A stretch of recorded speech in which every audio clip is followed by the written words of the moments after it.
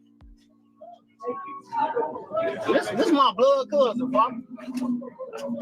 I got it. I'm trying to find the key because this bitch locked and this shit ain't. Huh? And that's why I'm finna see.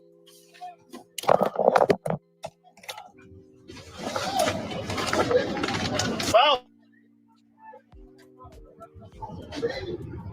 Oh, what? Smoke.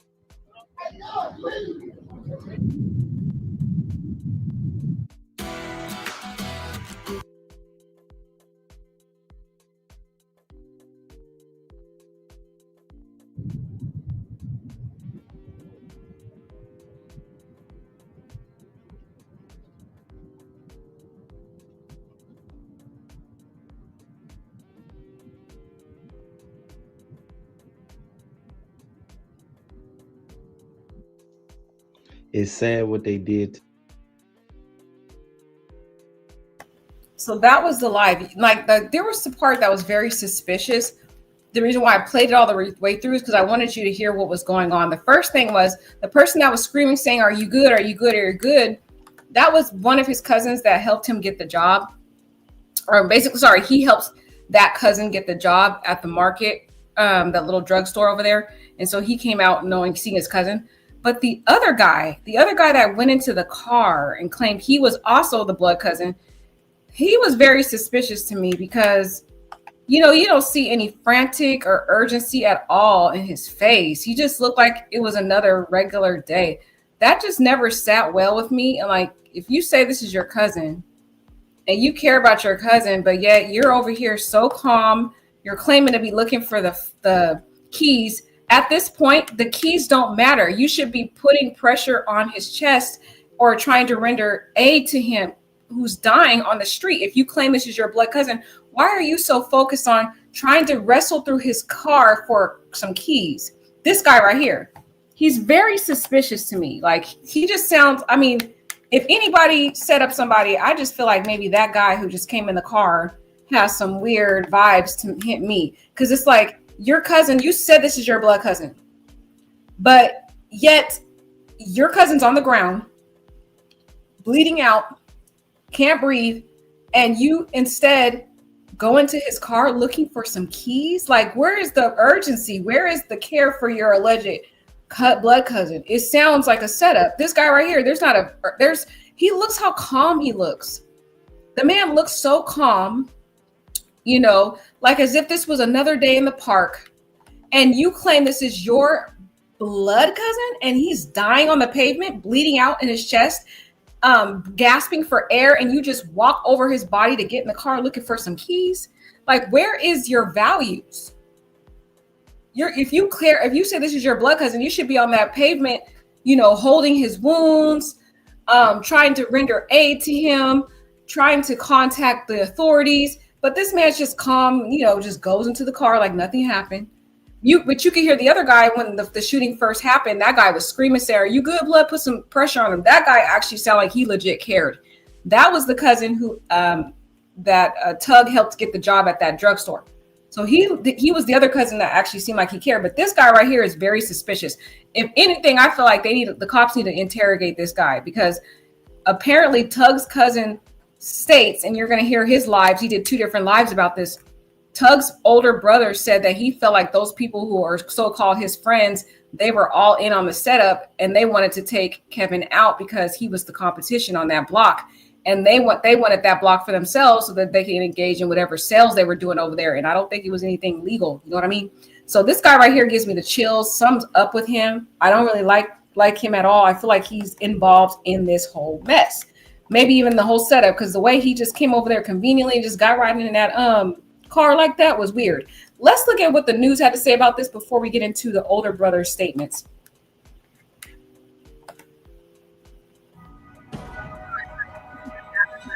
You got to get rid of this advertisement before we can play it. Sorry about that. Okay. Wait. So now oh no, we can't do that. No. You just gotta find somewhere else to park. Who the fuck is you talking to? You feel me? This is not the one I want to do. Because they're going to just say the same thing as what everybody else said, basically. I'm trying to find one of those news coverages of it, but I don't think they have it.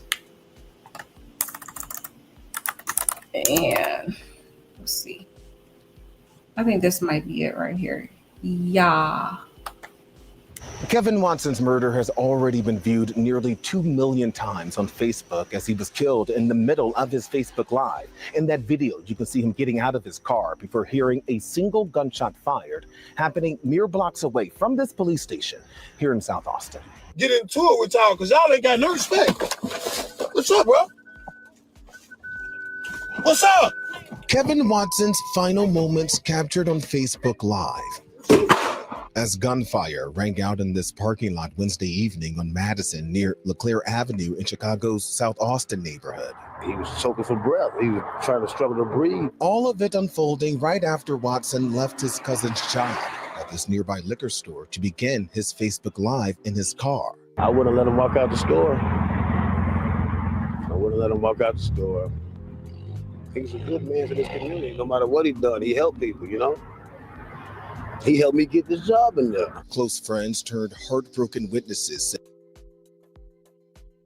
So that man you just heard, that was Jaquez Smith. That is one of Kevin's cousins.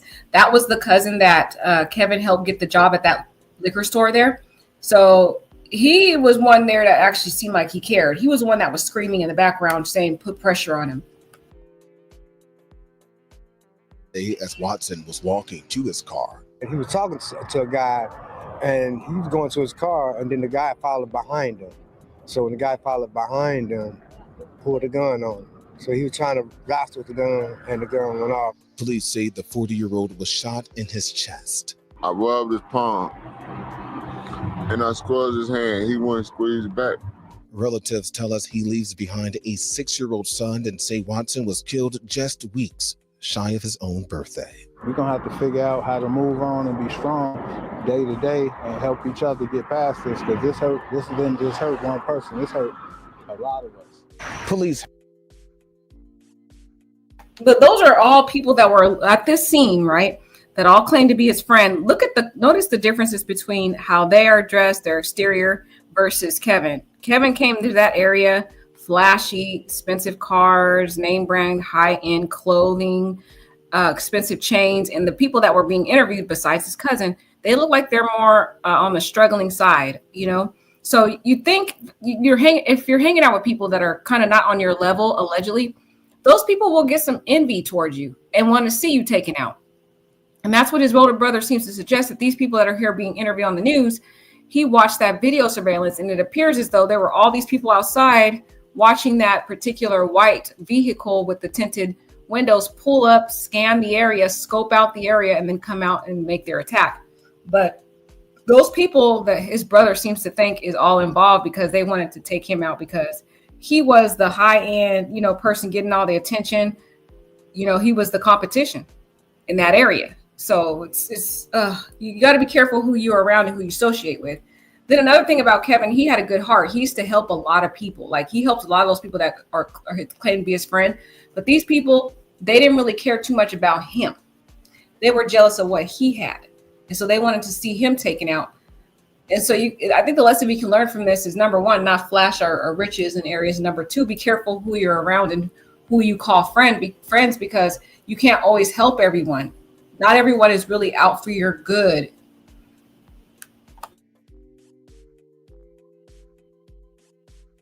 Haven't given a motive behind the shooting. So far, no one has been arrested. Imagine being able to build anything.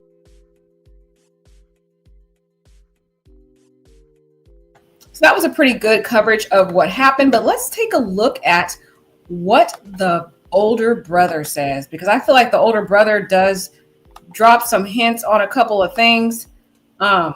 He starts out, he does one video live. The first video live that he does, I think he's in a state of shock. He's pretty calm. He just talks about how he saw his brother's body. His brother looked pretty calm. And then all of a sudden he does another video and he's enraged. So I think, the first part of grief when someone dies is initial shock. You're shocked.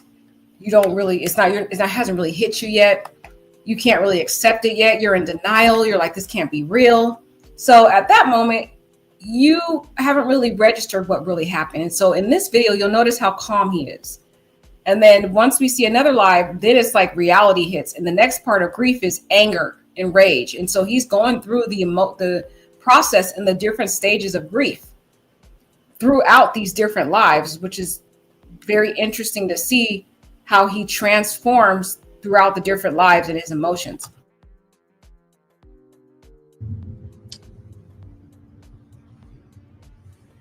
I just seen my brother body. Gunshot wound to the chest, right? And that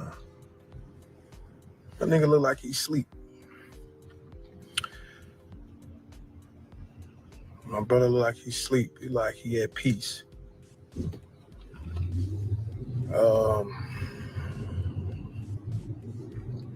I've also seen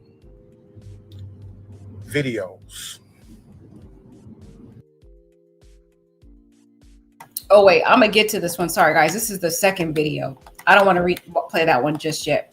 I'm going to play that one after we play the initial one where he's pretty calm before a reality has set in that he lost his brother. Let me see if I can find it, actually. It's not really showing up.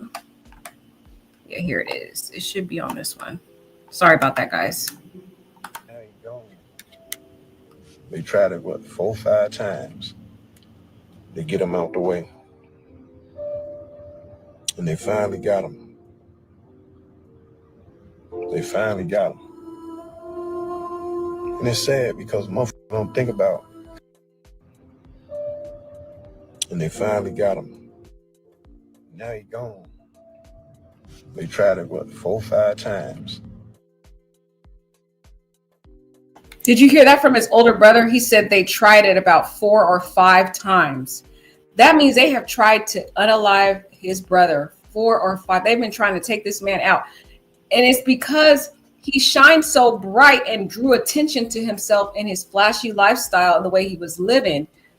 And whatever underground, I don't know, other stuff he was doing to have that kind of riches and that he had. Because I'm selling clothing is not going to get you the kind of money he was getting, and the different Ferraris, Mercedes, different cars he was driving. The 4 or 5 times they tried to unalive him, that right there is a key thing you need to see here, is that he had a target on his back, yet he was still going into the public areas, sitting in his vehicle, not really looking at his surroundings, not really protecting himself, and continuing to wear this expensive chain that kind of drew people to him and made him a target. They get him out the way. And they finally got him. They finally got him. And it's sad because motherfuckers don't think about his family. You got down for nothing. Y'all got down for nothing. It wasn't even worth it. Y'all got down for nothing. And was fucked up.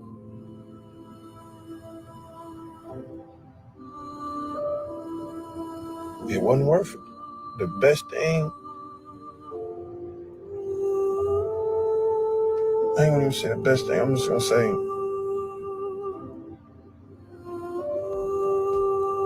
I wish we could have had one more conversation. But I know what's going on.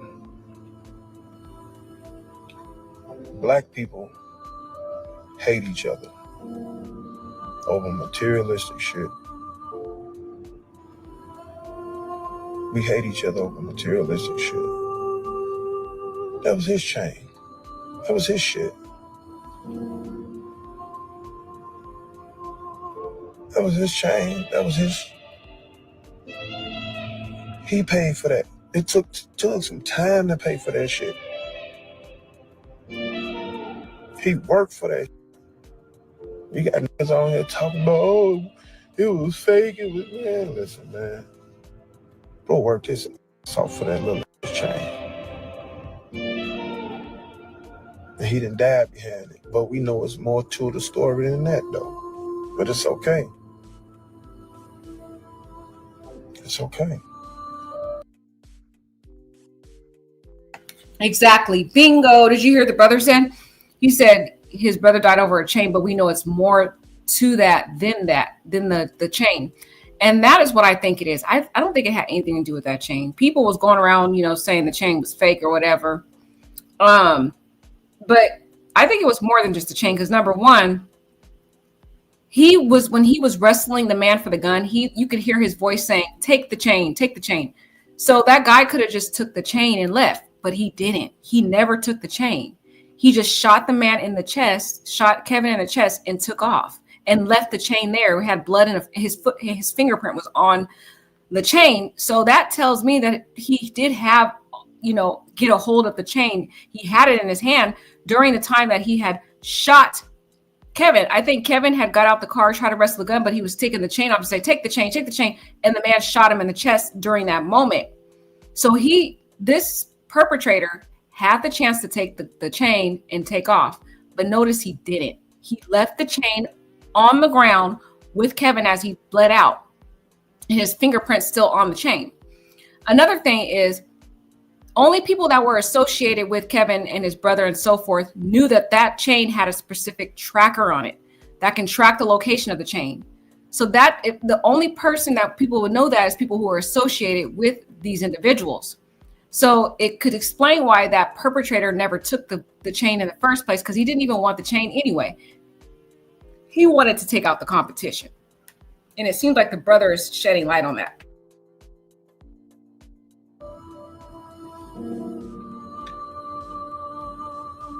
I'm the nigga that's always preaching peace. I'm always preaching peace. Because I love my people. But I'm all out of love now. I don't have no more love. Ain't no more love left in me, man. This. Ain't no more love left in me, this, man. You killed a man over some hate, a chain, and your bitch, or whatever. It wasn't smart. I'll be honest with you. That wasn't smart. Now, I know detectives already let me know that they watching me, but they scared of what I'm gonna do. I'm not gonna do nothing. That was loved by a lot of fucking people. I don't have to do nothing. When this come to light,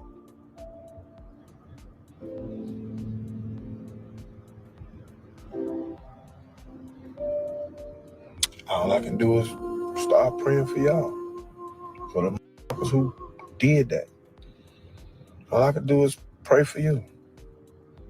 It's gonna come to light. It's gonna come to light. Y'all took away my little brother for nothing. They survived 5 shootings up there. 5. Then he downed me from 1 shot. I'm mad at you, Tugg. I'm mad. I'm mad. I'm mad, Tugg. I'm mad that I'm bro. You let too many hating till you had that big heart. You had that big heart. You kept letting these haters get close to you, bro. And I kept telling you. I told you a million times. These don't like you. They don't with you. They hate you. They hated your aura, your energy. They hated everything about you. They never liked you. But you still showed grace. You still will look out for these same bro. Exactly. Bingo. The brother is saying, like, the person who took him out were people who knew him, people who he helped, people who were jealous of him because of his, his lavish life that he was portraying online and in public when he show up at these different clubs, the best dressed. And, people in our community who are African Americans, other African Americans don't like other African Americans who are flashy. It's like this sense of jealousy and envy, as sad as it is. We just can't. It's just like, it seems like in the Black community, people can't see other people being successful without having a sense of jealousy and wanting to unalive them or take what they have instead of working for their own success. But this is brother shedding light that the person that unalived him was someone that Kevin befriended, that helped, that, even though these people all didn't like him, they were jealous of him, he still showed a caring heart. And there's a lot of people who are sad about him dying who can attest to this. They all say that he was a man that really helped a lot of people in the community. He was very giving, but that's probably what ended up taking him out, because he thought these people were all his friend, when in reality, these people envied him and they wanted to get him out the way. They felt like he was, too much of a competition and flashy, and they were like, no, we're about to take him out. And it's sad. This teaches us a lesson that we cannot, number one, look at your surroundings. Number two, don't trust everybody. Number three, make sure you're careful about flashing, expensive items in impoverished communities. And number four, always be on guard, always protect yourself, know your surroundings, because he was very vulnerable parked in a public place, a very sketchy area near, his cousin's drugstore. But, drugstores attract a lot of criminal activity, a lot of sketchy people. It's just not a safe environment where you should park, especially when you have had 4 to 5 attempts on your life before for that chain. You looked out for these, man. And I kept telling you, why you think me and Shorty don't pop out? Because we know what's going on. We know don't like us. Been trying to figure out for years what I'm doing, how I'm doing it. We mind our business. We stay out of people's way. That's the goal, bro. There's no fucking way that you shouldn't be here with Juju right now. There's no way, bro. You shouldn't be here with Juju because of a hate that wanted to change, that he couldn't do shit. For the stupid because they came and robbed him for the chain, you didn't even get the chain. And then even if you would have got the chain, the chain has a tracker in it. It's got a tracker in it. I'm the who made the chain. The chain has a tracker in it. We don't do stupid to where people gonna do dumb like this. Y'all took my brother life over a chain.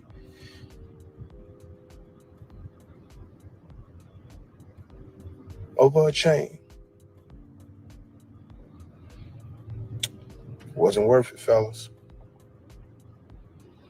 And you know, detectives, I know y'all watching my live. I know y'all watching. I gave y'all 24 hours.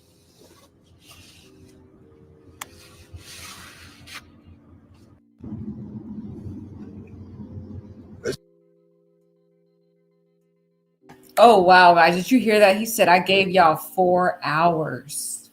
So the authorities are watching. Number one, when you say you gave somebody 4 hours, he's basically saying, I already know who took out my brother.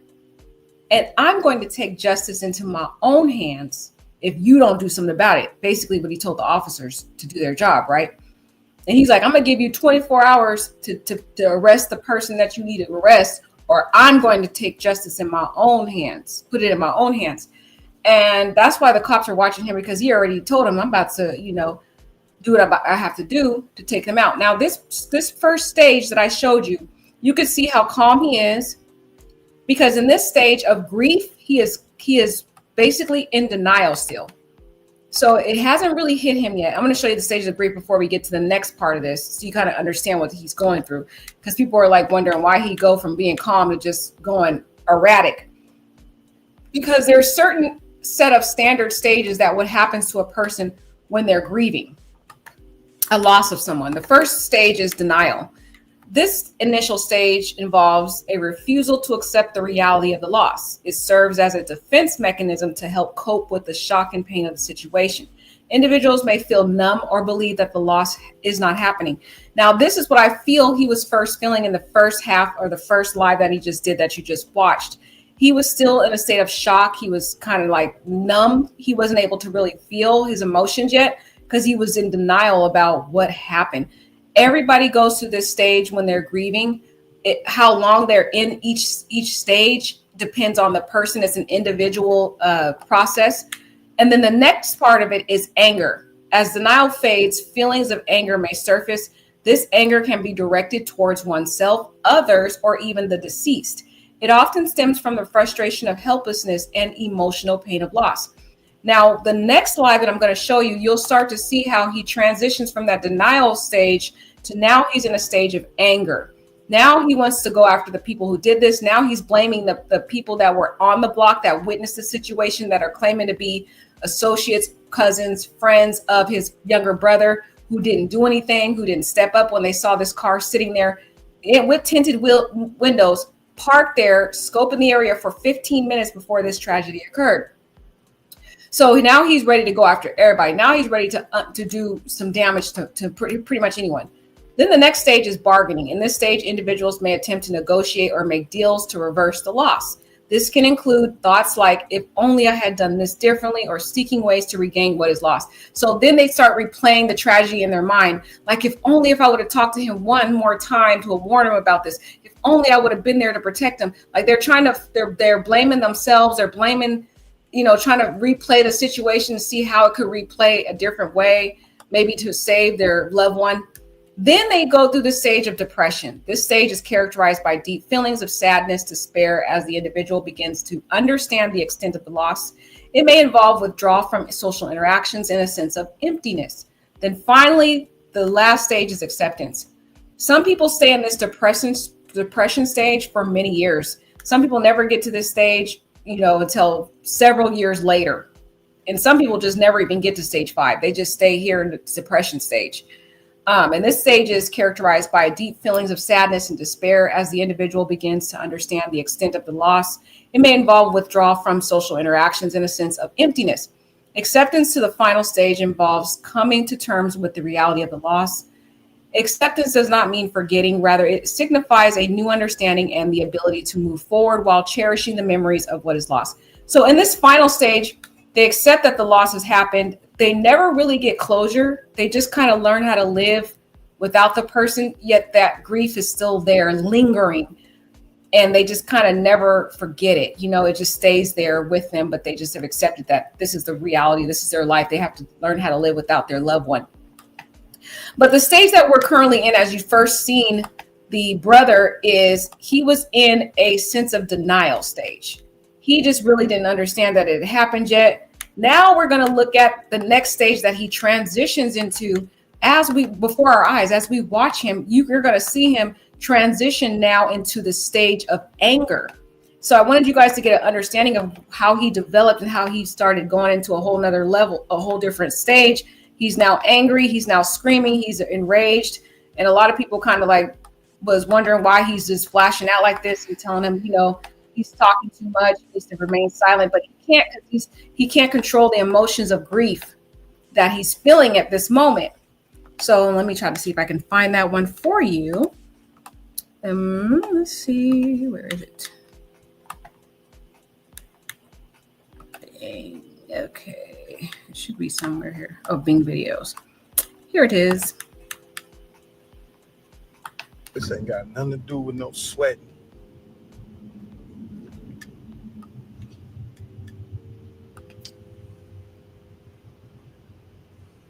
I just seen my brother body.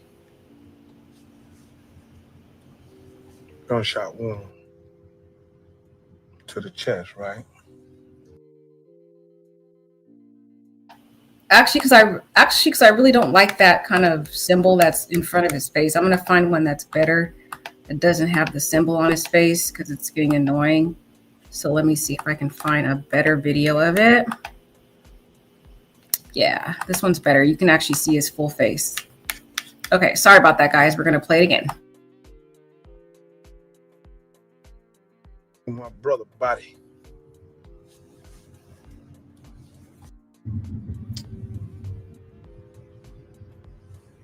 I just seen my brother body. Gunshot wound to the chest, right? And that nigga look like he sleep. My brother look like he sleep. He like he at peace.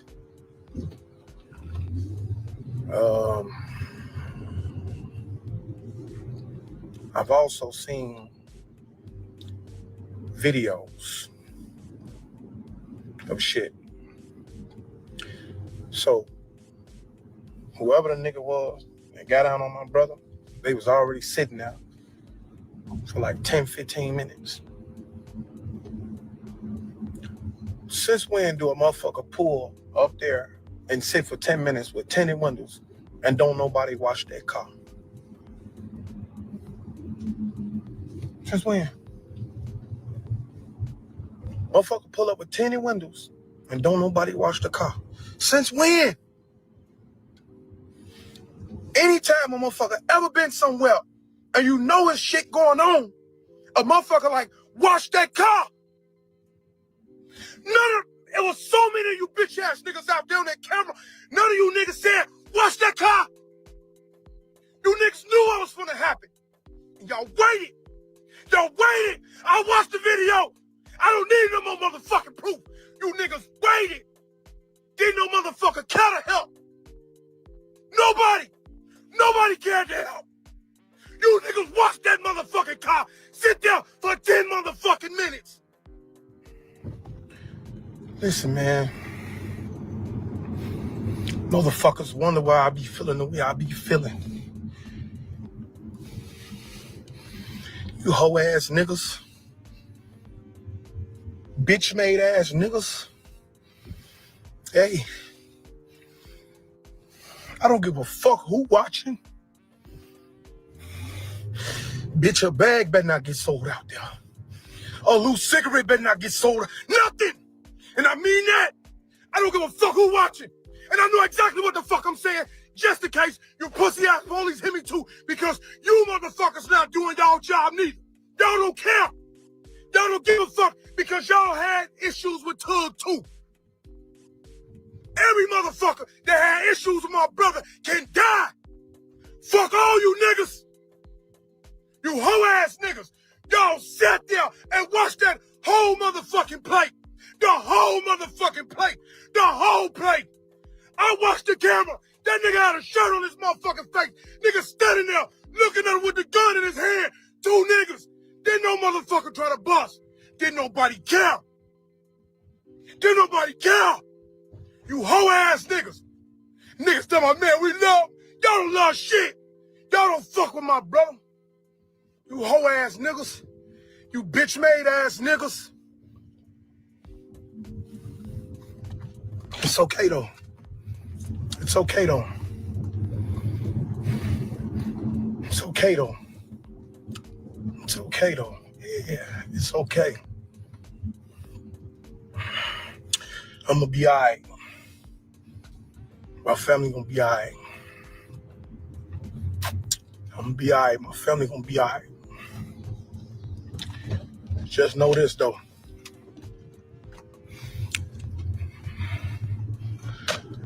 I know. I watched the video.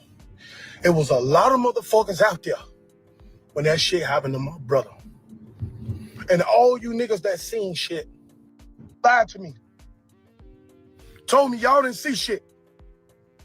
I seen every motherfucker that was out there that claimed they didn't see nothing. And I'm looking at you bitch ass niggas on the camera. But you ain't see nothing.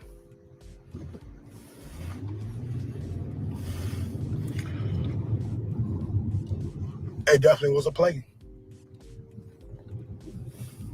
It definitely was a play on my brother. And I don't fuck with no niggas say, I know niggas wanted them out the way because y'all wanted that funky ass block. Ain't no block, bitch. Ain't no block. And look, and any nigga got a problem with what I'm saying, bitch, get up with me. Bet not a soul try to work a bag out there. Bitch, Madison Street over with. And I mean that from the bottom of my heart, nigga. From the bottom of my heart, bitch. Madison Street over with. I don't give a fuck about what you claim you is, what you think you is. Nigga, I'll go broke before you bitches work a bag out there.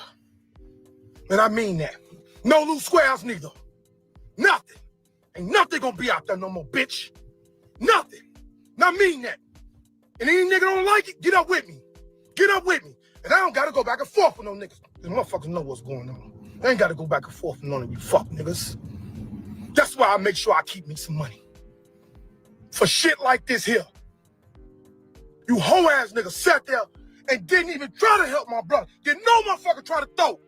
And I know motherfuckers had pipes on them out there. Motherfuckers sat back like, nah, man, I don't really fuck with that nigga anyway. Let that nigga go and die. Motherfuckers watch that whole play and then try to do nothing. I'm looking at this shit on the camera. No motherfucker try to do nothing. You bitch-made ass niggas, man. Y'all hate him my little brother that much, man. Y'all hated my little brother that much, bro. Huh? Y'all hated my little brother that much? Huh? What the fuck was he doing that was so bad that he deserved that? Can somebody explain to me what the fuck did Tugg do so bad that he deserved what the fuck happened to him?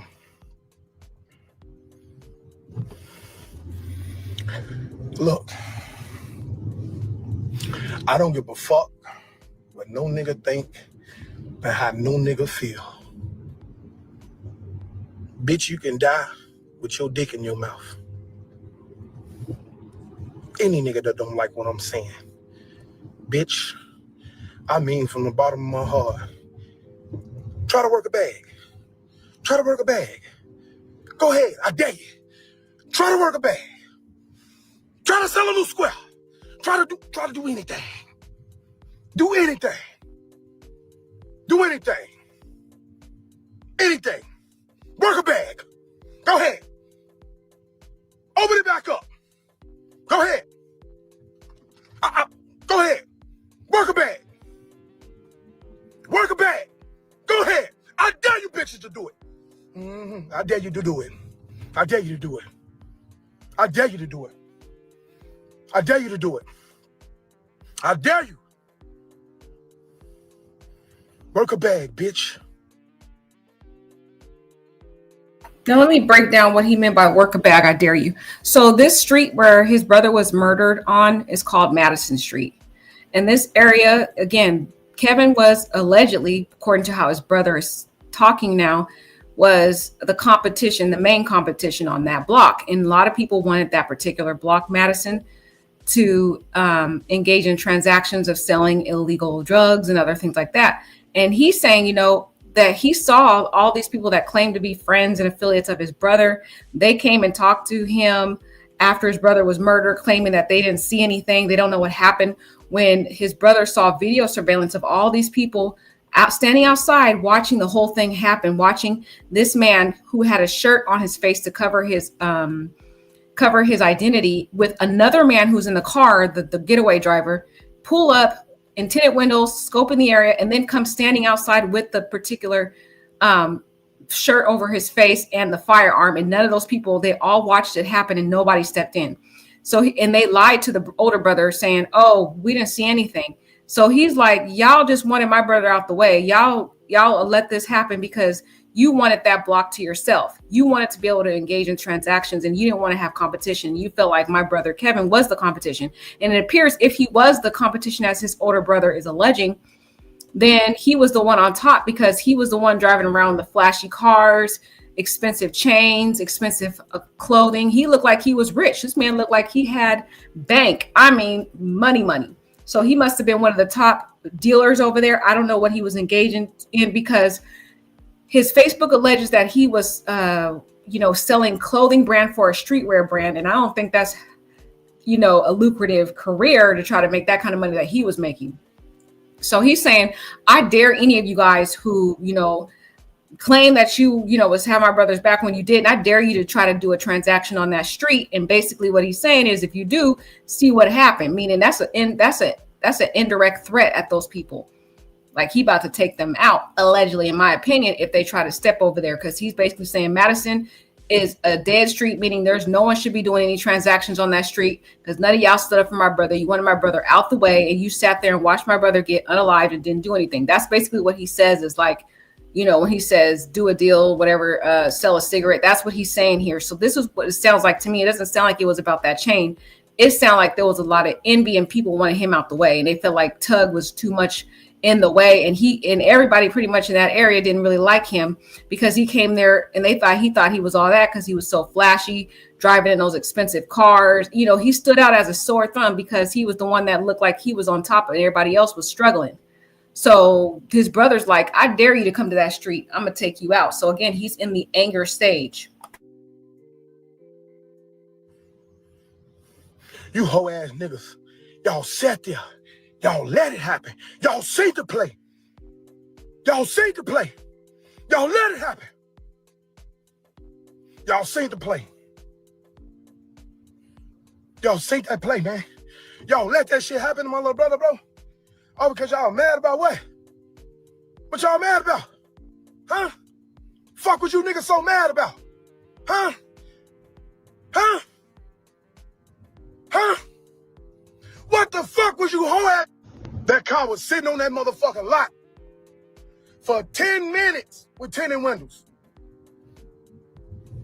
And no motherfucker thought, hey, on that car, as many people was out there. Ain't no motherfucker, not one motherfucker said, bro, on that car.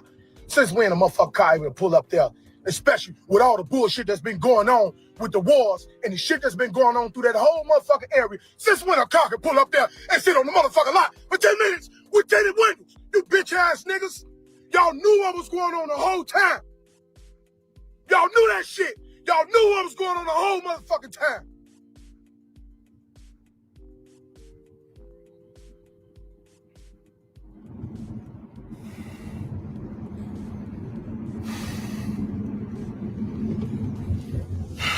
The whole time. You bitch niggas knew what was going on. And you niggas that was out there that night when I came out there, all you niggas that lied in my face, all you niggas that lied in my face,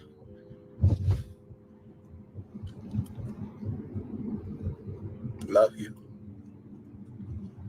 I love you.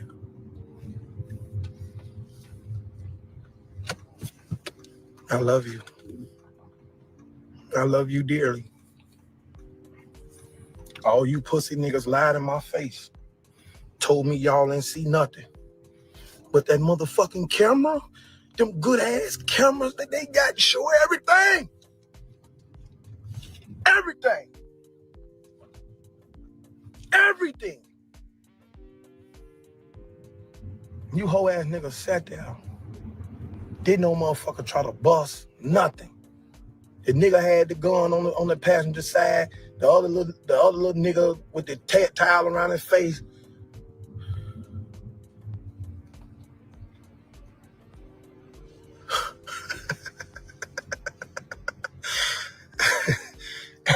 And you niggas, y'all want me to believe you niggas up there love too.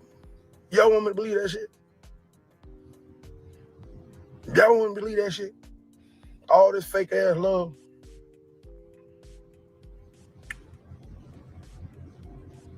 Matter of fact, I'm gonna make the funeral invite only. No, I'm gonna leave it public. I'm gonna leave it public. I'm gonna leave it public.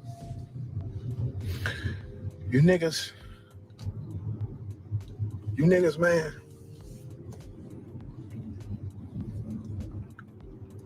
Y'all took a part of me back that I can never get back. So I'm gonna tell you like this here. Whoever friends with the shooter, you can't give me back what you took from me. You can't give me back what you took from me.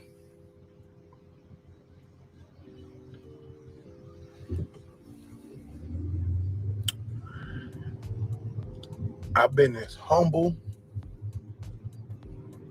cool, laid back as I can be.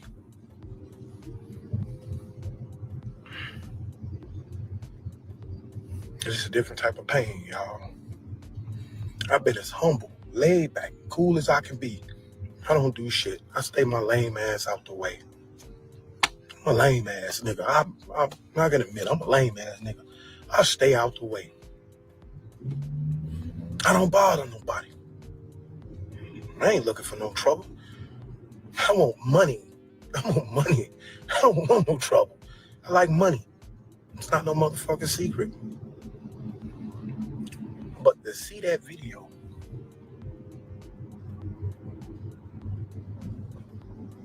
and to know it was way more than what motherfuckers tried to make it seem. Cool. Cool. It's all good. It's all good. It's all good, my nigga. I just looked at my brother on that motherfucking screen. He just looked like he sleep.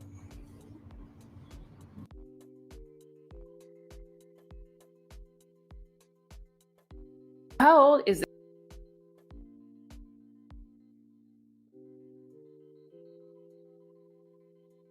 Oh, and that was just so sad. You see that his brother watched the video surveillance, y'all. Saw all these people who walked up to him and tried to tell him, hey, we didn't see what happened. We don't know what happened. And he saw these people on that clear video footage staring right at the man, witnessing the whole thing, and nobody stepped up. Now, there is the argument that maybe they were afraid. Maybe they didn't have firearms themselves, and they probably froze because they saw this firearm and they were just afraid. But I disagree with that, because if that was the case, how come they felt the need to lie to his older brother when his brother talked to them? Like it sounds to me like a consciousness of guilt. The only reason they would feel the need to lie is they knew this was going to happen, and they just sat there lackadaisical, allowing it to happen because they basically wanted him out the way. Because again, he was the competition on that block, on Madison block, and he was basically, probably winning in that different competition. Those people really was, wanted him out the way so they could be the one to take over that particular block. Now, a lot of people are grieving his death, and, his older brother's family speaks out. And in particular, his older brother's wife, she speaks out on Facebook and she posted something. One of her posts went away here, but here she says, okay, Kevin Tugg's Watson death was witnessed by some of his close friends and loved ones who were present at the scene on Wednesday. His brother, Lesler Watson, we just saw his video, also shared the heartbreaking news on Facebook by writing, "Y'all killed my little bro. Okay, cool." That was his brother that just spoke about this, right? And now his wife, he's married, and he has children. So Lesler's wife, her name is Brittany Gardner Watson, and she also pinned an emotional post on Facebook addressing the tragedy. She said, "Y'all know how they say someone effed the city up with this one? Tugg really did. Tugg really did. The family knew everyone, and everyone else was affected by his loss." She continued to say, "Y'all tried to steal a name chain and messed around and stole my family's joy. Just look at these videos, pics, man. Woo. Tugg was full of joy and the fun uncle, and y'all took that away from us because y'all some haters." Pretty much, they were jealous of him. She goes on to say, she reflected on the pain his family is experiencing, and she shared how she will have to watch her husband, which is, you just saw his live, Lesler Watson, suffer and hurt every day because of the tragic incident. She wrote, "We have to live with this hurt forever. My man and his siblings will never be the same again. This just different." Now, as you heard her say, in his siblings, Kevin had other siblings, not just Lesler. Lesler was the older brother. So you already know, as the older brother, he's going to be the protector. He's going to be the one that's going to, protect his little brother, keep him safe, defend him. And he felt probably guilty, like he wasn't there in this one moment to protect his little brother. So he's not only going through grief, but he's also going through that anger stage where he's blaming everybody, even himself, thinking, man, I should have been there for my brother and I wasn't. I let him down, so he's also in grief of blaming himself. So she says, she also recounted that, "My kids got to play with Uncle Tugg one last time yesterday before he was killed. And I just want to say my man would have won that race. He just caught a cramp." So she's talking about they raced, they were playing together, and she was talking, I guess Tugg won the race between his older brother and himself, between Lesler and himself. And she was just joking around to say, her husband would have won, but he just had a cramp. So make an excuse for her husband as a little joke to kind of like soften the blow of losing Tugg, basically. They had that one last moment with him the day before that they now have to cherish and replay in their mind forever, and thinking they can't say goodbye now because they lost him for good. It's so sad. Kevin Watson was single, according to his Facebook profile, while ABC's Chicago reported, citing the victim's relatives, that he has a 6-year-old son. And I already showed you a picture of that. Now, he did say that he was single, right? But there's a woman online who claims to have been his woman. And I'll show you a picture of her. She here on this video, on this photo here, kissing Tugg here. She allegedly maybe was a girlfriend, maybe of someone, maybe a side chick, or probably was a situationship, because he wasn't claiming her online. He claimed he was single, but this was a woman he was allegedly dating. She says, like, "Y'all really took him from me now. I know how it feels to be alone and sleep alone, babe. I can't. I need you." So this was the I don't know if she was a girlfriend, but maybe she was a situationship. And she was younger. So she turned 33 just in December, and he's 42. So she was way younger than him, about 10 years. Is that like what? If he's 42, she's okay. And he's turning 43 this year. He had a birthday coming up. His birthday was in a few weeks. Isn't that sad? He died before his birthday. But, and she's 33, turning 34. So I think they're about 9 years a difference. And she had kids too. So I think this was like a girl he was just kind of talking to, but not really, like a situationship that he was talking to. So that's sad. She's grieving the loss of her man, apparently, or her side boo, whatever he was. These are people that are grieving him. Like this person, this is Lesler's wife. This is her Facebook right here, right? So this is her page of Lesler's wife. This is at their wedding here. She was the one that I just read her post. And that's Lesler, the older brother that you heard him on the different lives. That's him. They have their own little kids, and they love their Uncle Tugg. You can see a photo here of them in Better Times. That's Tugg right there. That is Lesler with the sister-in-law right here, Brittany. So they're very, close-knit family. And now she's going to have to be with her husband grieving. That's Tugg right there. And that is the older brother, Lesler Watson. And that is the sister-in-law that you heard her talking about and posting about the loss of her brother-in-law and how now she's going to have to grieve with her. What is that on here? She has to grieve with her husband.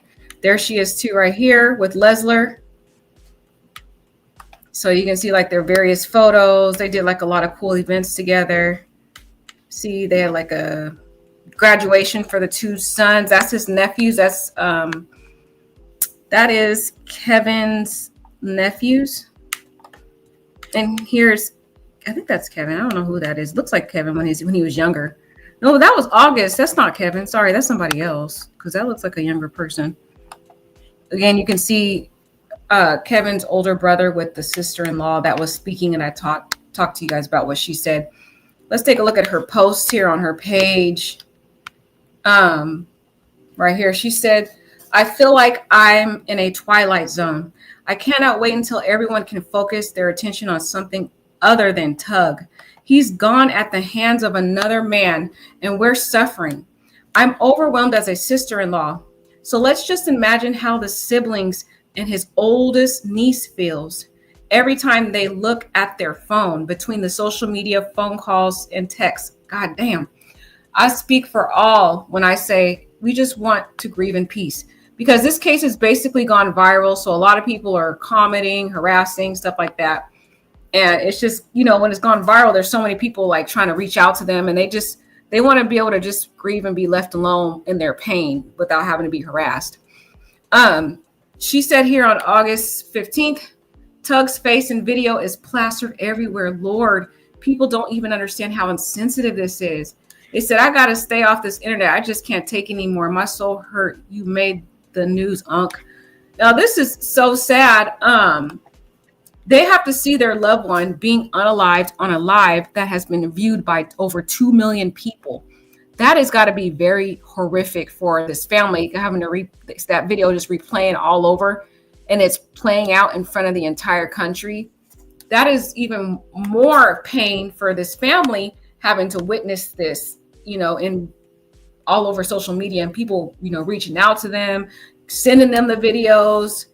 It's just so sad. This person says, those damn comments are blowing me. She said, I'm not even reading them. Right, because people are sending her messages and comments, and thank God she's not reading them because they could say some really hurtful things. Now, this is August 14th. You can see some of Kevin's last moments, too. You'll see in the video that I was talking about of his nieces and nephews racing him, and he's racing his brother. This was the day before he passed away. She shows videos of his last moments the day before when he spent time with the family-in-law and his older brother. They were very close. This really took a toll on the older brother, especially because he and his wife and kids were very close with Tugg. But here she put, y'all know how they say someone effed up the city with this one. Tugg really did. The man knew everyone, and everyone is affected by his loss. Y'all tried to steal a name chain, messed around and stole my family's joy. Just look at these videos and pics, man. Woo! Tugg was full of joy and the fun uncle. Y'all took away that cut from us because y'all some haters. I don't believe any amount of prayers and condolences can ease this hurt. I have to watch my man suffer and hurt every effing day because of y'all. We have to live with this hurt forever. My man and his siblings will never be the same again. This is just different. My kids got to play with Uncle Tugg one last time yesterday before he was unalived. I just want to say my man would have won that race. He just caught a cramp. Now look at this is when.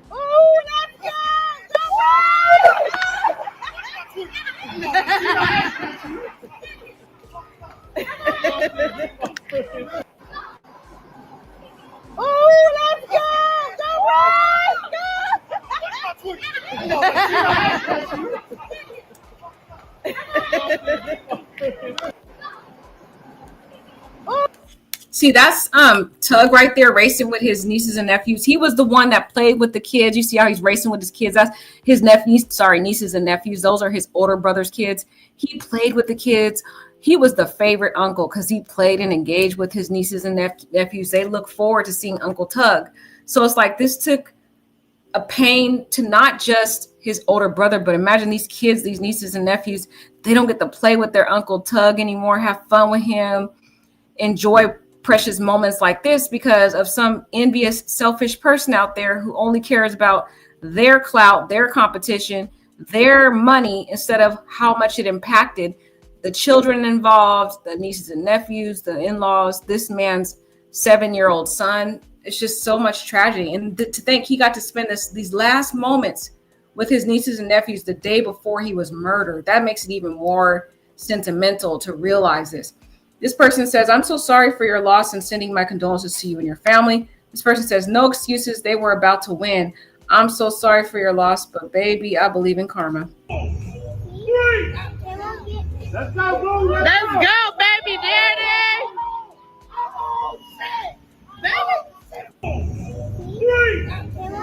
So you can see there's Tugg right there, and there's his older brother. They're racing, and he beat his brother in the race the day before. They were playing, they're racing each other with the little kids and his older brother. So you can see how close he was with his older brother. That was a very beautiful, close relationship. The day before he gets murdered, you see he's enjoying time with his brother, and he beat his brother in the race. And oh man, that is sad to think like this was the last moment with your brother and you don't even realize it. And you just wish that moment you could have said goodbye, said something to them, said something to him. And you thought, oh, I'm gonna see him another day, and realize this is your last moment with him. That's so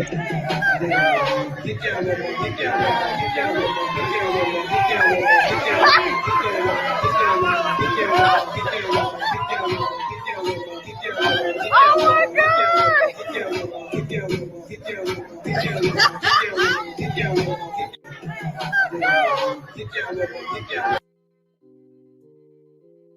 This was another memory that the sister-in-law posted of him there. He's at a baby shower, and one of the games was that they basically, all the men have to put a balloon in their belly as if they're pregnant, and they have to try to move around to get the balloon to fall out of their shirt. That was why they're moving around, because that's like the part of the competition. Whoever gets the balloon to fall is the winner.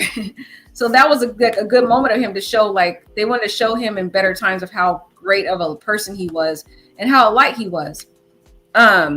Right here, she writes here, this is a sister-in-law. She puts, it's supposed to be family time. This N-word King Tugg trying to get IG followers and SHIT. Please follow this man. He is in desperate need of followers. This is Tugg when he was younger. This was back in 2013. You see how close they were? She was a sister-in-law, and this is how she knows she really loved her brother-in-law. You know, she's been there when he was back in 2013. That was like a decade over a decade, like 12 years ago. So you can see the long history, but that she had with her brother-in-law and the close relationship. But you also can see from that post is how much Kevin valued social media. Like, he's trying to get followers. He's trying to he's desperate for views. And that kind of makes sense as to that being one of the reasons why he died. Because as you can see on his Facebook, he's always on Facebook Live after the club. He sits in his car.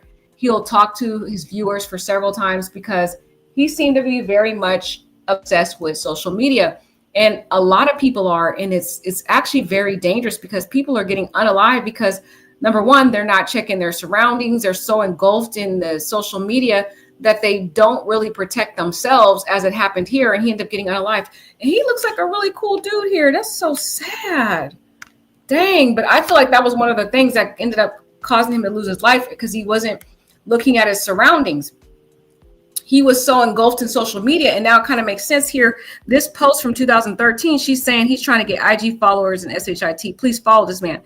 This man was very obsessed with social media. And so that's why he would put himself in these dangerous situations, because he's in his car a lot of times, parked in public areas with flashy clothes on in dangerous situations and not really looking at his surroundings like that. It's so sad. Wow, there's he again at a younger ages, again an older video of him a picture of him back in 2013 when he was younger. And that's about 12 years ago. So he was about 32. He was 32 in that picture. This is oldest brother, but look at the flashing money. This is all these N-words, no. Dominoes. So they play dominoes, right? And they get money. So they're into that like domino game and getting money and stuff like that. That could be another dangerous way to be a target on your back. There's Tugg when he was younger. Again, he was probably about 32 here. Again, this is like a 2013 photo. And there's Lesler, who is the older brother that you heard on the live. And there is the sister-in-law, Brittany. So they have a long history together. And here again, you can see Kevin here having fun. They're doing raffling here at an event. So you could see how influential. A lot of people loved Kevin. Kevin was not just some man out here just thugging. He was very popular because he had a light on him. He was very, lively. He always the best dressed. He always had it going on. And that made him a target because he stood out. You could just see him as a light, just stood out. The way he dressed, the way he carried himself. It made people jealous of that, envious of that. And it also made him a target because they felt like he was the top competition in that area, taking away their business in terms of like illegal activity. And again, this is another younger picture of Kevin. It had been about 10 years ago when he was in his younger 30s there too.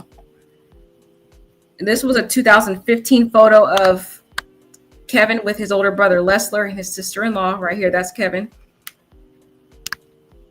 But look, he's always had like a flashy exterior, always the best dressed. Notice how he dresses. Very well dressed, very flashy. That can make people. Oh, let's go! Sorry, that can make you a target, basically. So she posted that, and that was pretty sweet of her posting that. She reshares this from her husband. It says, "I promise you, you don't have to hurt others to win in life." So she posted that when he died, and that was this person, Moolah Watson. This is one of the brothers, one of the siblings of Tugg. Actually, let's click on that and see. Yeah. Right here, they posted a picture of Kevin, as his profile, because he's mourning the loss of Kevin. Of course, Kevin was such a light. It's so sad that they lost this bright light, this bright person, Again, when he talks on his live, he talks about how jealous people were. I'm just so sad he died. I don't even know the man. But the way he comes off as such a very, and this is another picture of him and Tugg on July 26th. But see, notice how he's well dressed. He got the Gucci on. That really makes you stand out. People look at that and they already trying to get you. They always want to take you out. Okay, that's another one of Tugg. See, flashy Jeeps, looking like he balling. And with the chain, that made him, people want to go after him. So that was a sibling. I was trying to, she shared a video. I don't know.